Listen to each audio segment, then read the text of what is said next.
बिस्मिल्लाहिर्रहमानिर्रहीम।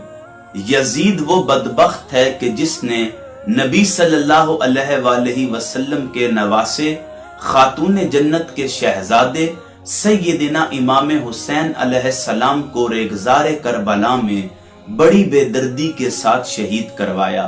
फिर शुहदाए करबला के सरों को नेज़ों पर सजाया।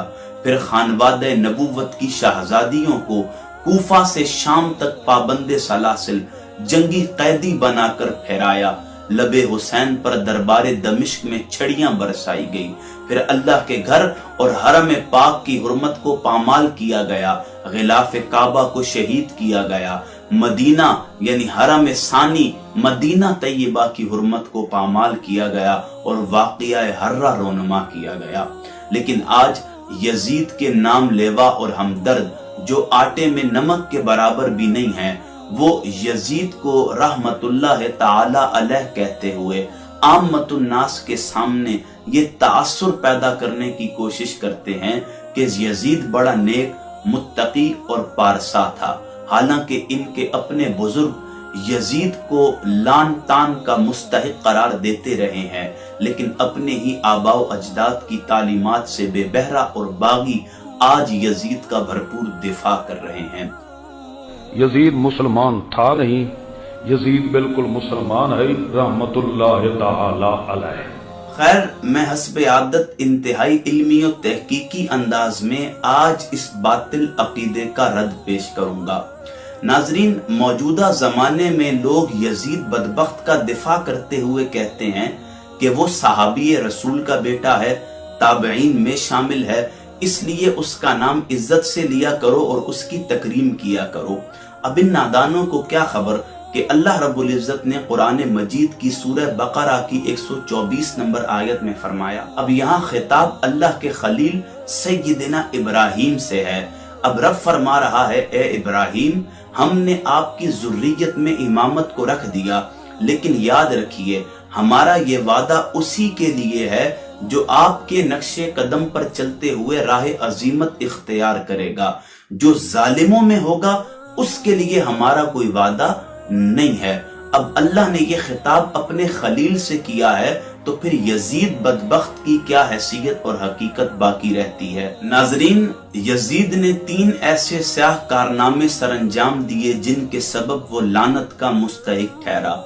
पहला, उबैदुल्लाह इब्न ज़ियाद के जरिए यजीद ने इमाम हुसैन को शहीद करवाया।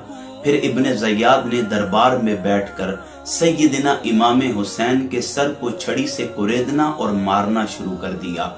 ये मंजर देखकर हजरत अनस बिन मालिक रदियल्लाहु ताला अन्हु फरमाने लगे, गुस्से और तंबीह की कैफियत के साथ, कि अल्लाह की कसम, हुसैन रसूलुल्लाह सल्लल्लाहु अलैहि वसल्लम से सबसे ज्यादा मुशाबिह थे। लेकिन इब्न ज़ियाद को कोई फर्क नहीं पड़ा। ये इब्न ज़ियाद फिर खानवादे नबूवत की शहजादियों को बेड़ियों में जकड़कर कूफा से शाम ले जाता है। शुहदाए करबला के सरों को नेज़ों पर सजाकर दरबार में पहुंचता है। अब इन लोगों के मुताबिक जो यजीद का दिफा करते हैं, होना तो ये चाहिए था कि यजीद इब्न ज़ियाद को माजूल करता, करार वाक़े सजा देता, उससे वासिल जहन्नुम करवाता, लेकिन उसने ऐसा नहीं किया, बल्कि आगे बढ़कर इब्न ज़ियाद का इस्तकबाल किया। ये वो पहला काम था जिसके सबब यजीद लानत का मुस्तहिक ठहरा। दूसरा काम, जलीलुल क़द्र सहाबी हजरत अब्दुल्ला इब्न ज़ुबैर रदियल्लाहु ताला अन्हुमा पर काबू पाने के लिए यजीद ने मक्का पर हमला किया, गिलाफ काबा को शहीद किया, मक्का की हुर्मत को पामाल किया, कत्ल व गारत गरी को आम किया। दूसरा मौका था जब यजीद लानत का मुस्तहिक ठहरा। तीसरा काम, जब इमाम हुसैन को मैदान करबला में शहीद कर दिया गया, तो मदीना और आसपास के इलाकों में मौजूद सहाबा ने यजीद की बैत तोड़ना शुरू कर दी।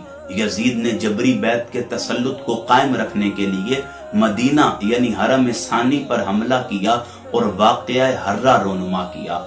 हजरत अबू हुरैरा रदियल्लाहु ताला अन्हु रिवायत करते हैं कि नबी करीम सल्लल्लाहु अलैहि वसल्लम ने मदीना के 2 स्याह पत्थरों वाले मैदानों के दरमियानी हिस्से को हरम करार दिया है। आगे हजरत अबू हुरैरा बयान करते हैं कि अगर मैं इन 2 स्याह पथरीले मैदानों के दरमियान ہرنیوں کو پاؤں تو میں انہیں ہراساں نہیں کروں گا۔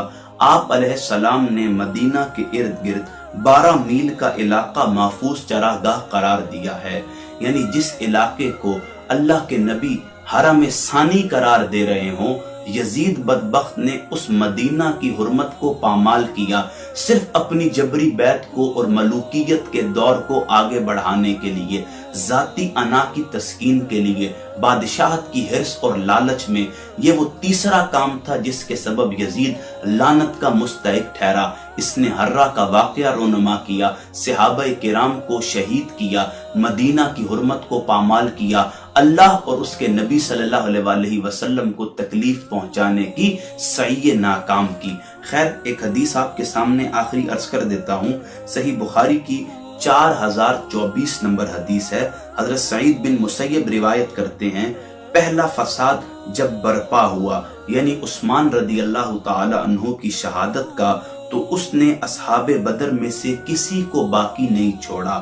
پھر جب دوسرا فساد برپا ہوا، یعنی حرہ کا، تو اس نے اصحاب حدیبیہ میں سے کسی کو باقی نہیں چھوڑا۔ ناظرین، یہ 3 کام تھے جن کے ذریعے یزید لعنت کا مستحق قرار پایا۔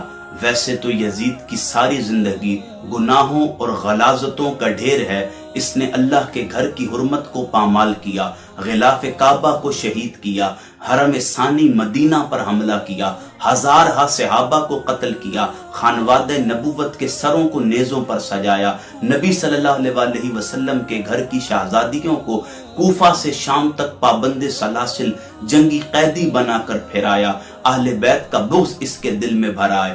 اس نے جنتی نوجوانوں کے سردار، خاتون جنت کے شہزادے مولا علی کے دولارے کو شہید کروایا، بڑی بے دردی کے ساتھ دربار دمشق میں بیٹھ کر ان کے لبوں پر چھڑیاں برسائی۔